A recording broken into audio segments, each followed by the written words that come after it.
Hierdie boodskap na jou toe gebring deur Skatte in die Hemel. Gaan sluit graag by ons Facebookgroep aan vandag.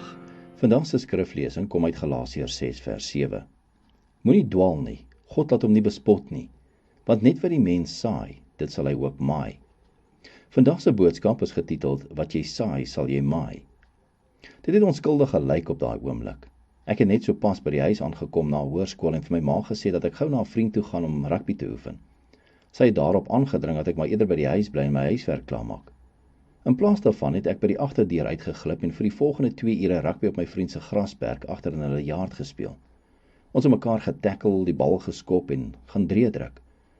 Net voor ek wou huis toe gaan, het my vriend my getackle dat my gesig teen die wasgoedpaal beland het. Ek het 'n tand verloor. Dit was pynlik geweest, maar nie so pynlik as wat dit was toe ek my ouers moes vertel het wat gebeur het nie. My keuse om ongehoorsaam te wees, het my op 'n jarelange pad gesit met tandartsbesoeke as gevolg van tandpyn, wat vandag nog 'n effek op my het. Ek het een keer 'n fliek gekyk waarin daai persoon wat daarin gespeel het gesê het, vir sommige foute sal jy nooit ophou betaal nie.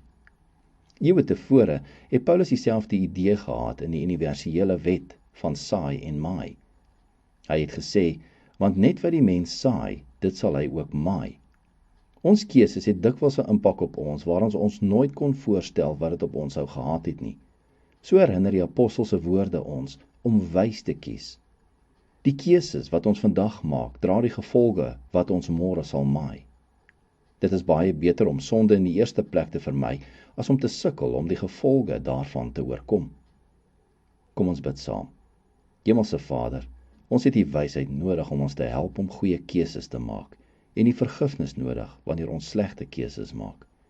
Ons bid dit in Jesus se naam. Amen.